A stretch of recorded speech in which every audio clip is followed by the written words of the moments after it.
मेरे प्रिय मित्रों, नमस्कार। फ्रेंड्स, आज मैं आप सबसे कुछ खबरों के बारे में चर्चा करने जा रहा हूं और डेफिनेटली ये खबरें ऐसी हैं जो प्री एग्जामिनेशन की दृष्टि से बहुत इंपॉर्टेंट हैं। और देखिए, चूंकि अब आपके एग्जामिनेशन की डेट थोड़ी सी बढ़ गई है, 16 जून हो गई है, तो करंट अफेयर्स पर जो पूछे जाने की संभावना की तिथि है उसे भी हम थोड़ा सा बढ़ा करके देख सकते हैं।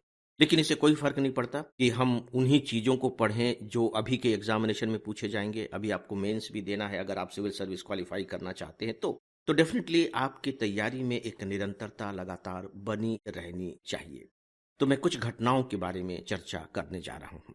मुझे नहीं मालूम है कि आपने ऑपरेशन इंद्रावती के बारे में सुना है या नहीं। Operation Indravati, civil service examination जब किसी भी घटना को लेता है तो बहुत ही वो वेल नोन घटना नहीं होती। इंपॉर्टेंट घटना होती है लेकिन वेल नोन नहीं होती। किसी न किसी वजह से वो घटना दब सी जाती है। जैसे ऑपरेशन इंद्रावती, इसके बारे में आपको ज्यादा सुनने को नहीं मिला होगा। हालांकि इस घटना का भी संबंध विदेश में जो हमारे भारतीय रह रहे हैं और जो फंस गए हैं उन्हें बाहर निकालने से ही है। तो एक बहुत बड़ी बात है कि हमारे नागरिक विदेश में फंसे हुए हैं और उन्हें हमें सुरक्षित निकालना है। तो घटना तो बहुत महत्वपूर्ण है, लेकिन डिपेंड ये करता है कि जो निकाले जाने वाले भारतीयों की संख्या है वो कितनी है और साथ ही वो देश कौन सा है। अगर वो देश छोटा हुआ, निकाले जाने वाले लोगों की संख्या कम हुई, तो डेफिनेटली वो फिर बहुत ज्यादा खबरों में नहीं आएगी और आप उससे वंचित रह जाएंगे। और जो सिविल सर्विस एग्जामिनेशन के पेपर सेट करने वाले जो व्यक्ति हैं वो इसी बात को पकड़ लेते हैं।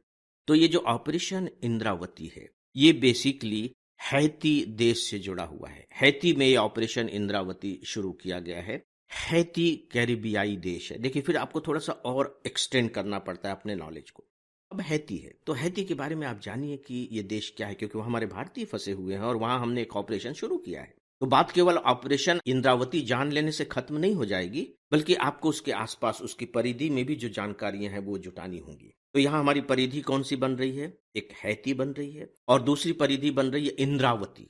हमें इनके बारे में भी डेफिनेटली थोड़ी थोड़ी बातें जान लेनी चाहिए। जो हैती है वो कैरेबियाई देश है। कैरेबियाई देश जब हम कहते हैं, इसका मतलब है कि कैरेबियन जो सागर है वहां का एक द्वीप है ये। कैरिबियाई सागर कहाँ है आपको बकायदे मैप पर लोकेट कर लेना चाहिए। उत्तरी अमेरिका महाद्वीप है जिसमें कनाडा, उत्तरी अमेरिका और मैक्सिको 3 देश आते हैं।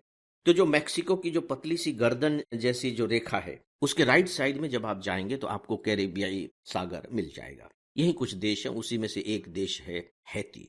सबसे इंपॉर्टेंट बात हैती की ये है कि देखिए, अमेरिका कब आजाद हुआ था ये आपको मालूम होना चाहिए। अमेरिका 1776 में आजाद हुआ था।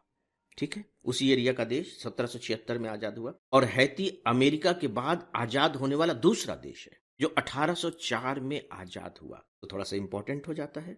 और यहाँ की जो आबादी है ज्यादा नहीं है, 1,15,00,000 के करीब लोग यहाँ रहते हैं। क्योंकि द्वीप है, द्वीप की आबादी ज्यादा होती भी नहीं है। दोस्तों, यहाँ जो शुरू किया गया है ऑपरेशन, उसका नाम है इंद्रावती।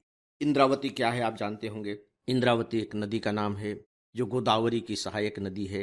ये कहाँ से निकलती है? ये उड़ीसा के कालाहांडी जिले से निकलती है। 390 किलोमीटर, मोटे तौर पर कह लीजिए 400 किलोमीटर लंबी है। लेकिन जो इम्पोर्टेंट बात है ये है कि बस्तर का जो जगदलपुर शहर है वो इस इंद्रावती नदी के किनारे ही है। ज्यादातर ये बस्तर जिले में बहती है। और यहाँ का जो जलप्रपात है, चित्रकूट जलप्रपात, वो बहुत फेमस जलप्रपात है और इसे भारत का नियाग्रा जलप्रपात कहते हैं। तो अब आपको थोड़ा सा नियाग्रा के बारे में भी जान लेना चाहिए। जो नियाग्रा जलप्रपात है वो बिल्कुल कनाडा और अमेरिका के बॉर्डर पर है। हम लोग गए हुए हैं। अद्भुत जलप्रपात है नियाग्रा जलप्रपात। तो इस तरीके से जब कोई भी घटना हो, लेकिन एग्जामिनेशन की दृष्टि से इंपॉर्टेंट लगनी चाहिए।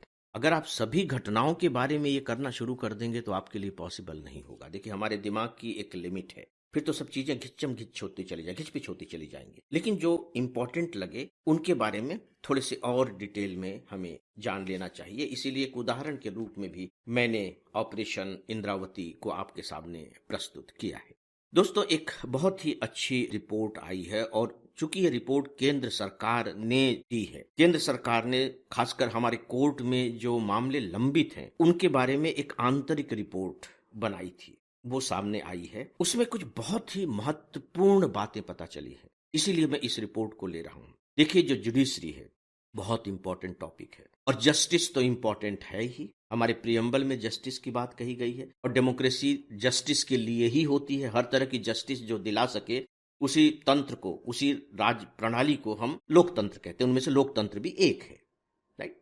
इसमें जो सबसे चौंकाने वाली बात जो बताई गई है उसे ध्यान से सुनिएगा, बहुत इंपॉर्टेंट है और ये आपके बकायदे ऐसे राइटिंग में भी काम आएगा और आंसर राइटिंग में तो काम आएगा ही। इसमें बताया गया है कि हमारे देश में अभी 4,40,00,000 यानी कि 4.4 करोड़ केस लंबित है, सभी अदालतों को मिलाकर के 4.4 करोड़, ये दिमाग में रखिएगा। मजेदार बात यह है कि इसमें से 2.21 यानी कि 50% ऑलमोस्ट, इसी तरह से याद कीजिएगा नहीं तो आंकड़ों में आप उलझ जाएंगे। इसमें 50% केस तो ऐसे हैं जो 3 साल तक पुराने हैं। तो चलिए ये तो ठीक है, 3 साल तक पुराने हैं तो हम इसे बर्दाश्त कर लेते हैं।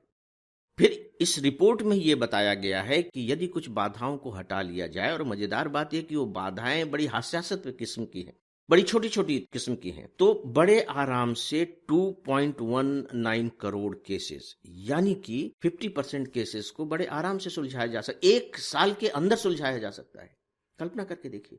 क्योंकि जब केसों को सुलझाने के बारे में जब हम बात करते हैं तो हम क्या कहते हैं, न्यायालय की संख्या बढ़ाई जानी चाहिए, न्यायाधीशों के पद बढ़ाए जाने चाहिए, हम यही कहते हैं ना। लेकिन यहाँ देखिए आपको एक दूसरा दृश्य मिल रहा है जो बहुत इंपॉर्टेंट है। अब आप देखिए चौंकाने वाली क्या बातें हैं। पहली बात है कि लगभग 21% केसेस, मैं अब नंबर नहीं बता रहा हूं केसेस के ना, आप उलझ जाएंगे। 21% केसेस तो इस तरीके के हैं जो इसलिए लंबित हैं, पड़े हुए हैं कोर्ट में, क्योंकि पुलिस उसमें अपना काम कर ही नहीं रही है। मतलब उसमें पुलिस इन्वॉल्व है, पुलिस को रिपोर्ट देनी है और कुछ करनी है, और पुलिस ही अपना काम पूरा नहीं कर पा रही है। 21% पुलिस किसकी है?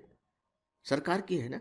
तो न्यायाधीशों की संख्या बढ़ाने की जरूरत नहीं है, यहाँ किसकी संख्या बढ़ाने की जरूरत है? पुलिस की। अगर पुलिस ओवरबर्डेंड है तो, नहीं तो पुलिस को जरा सा अलर्ट करने की जरूरत है कि भैया इस मामले में केस जो को निपटाओ, जल्दी से दायर करो, तो जो भी तुमको न्यायालय में कहना है। 21%, कल्पना करके देखिए। अब आप देखिए 21% तो ये हो गया, 17.6% क्या है?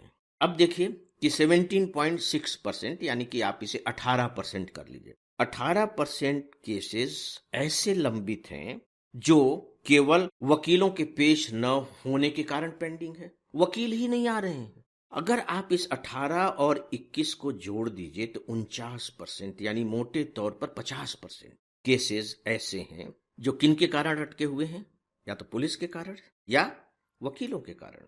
और हम उंगली कहां उठाते हैं?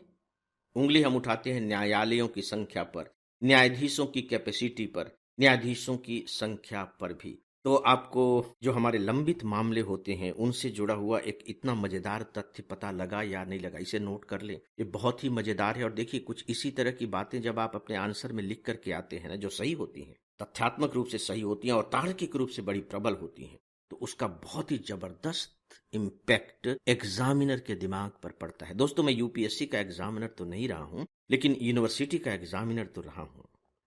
मैं बता सकता हूं कि क्यों एग्जामिनर किसी को बहुत ज्यादा मार्क्स दे देता है, और मैं अपने खासकर डेली ऑडियो लेक्चर में इस तरह की भी बातें लगातार आप लोगों से करता हुआ चलता हूं। दोस्तों एक आपने सुना होगा शिव शक्ति पॉइंट के बारे में। शिव शक्ति पॉइंट, ये शिव शक्ति पॉइंट क्या है? ये बहुत ही एक सिंपल सा शब्द है। आपको मालूम है कि हमारा जो चंद्रयान 3 है, इस चंद्रयान 3 ने सॉफ्ट लैंडिंग की थी, आपको पता है। तो जिस पॉइंट पर हमारा चंद्रयान 3 उतरा था, उस समय भारत ने, हमारे प्रधानमंत्री जी ने उसे नाम दिया था उस बिंदु को शिव शक्ति पॉइंट। शिव शक्ति पॉइंट, ठीक है, बात खत्म हो गई। तो अभी इसमें नया क्या है? अभी इसमें नया ये है कि एक संघ है, अंतर्राष्ट्रीय खगोलीय संघ, अंतर्राष्ट्रीय खगोलीय संघ, इसने इस नाम को मान्यता दे दी है।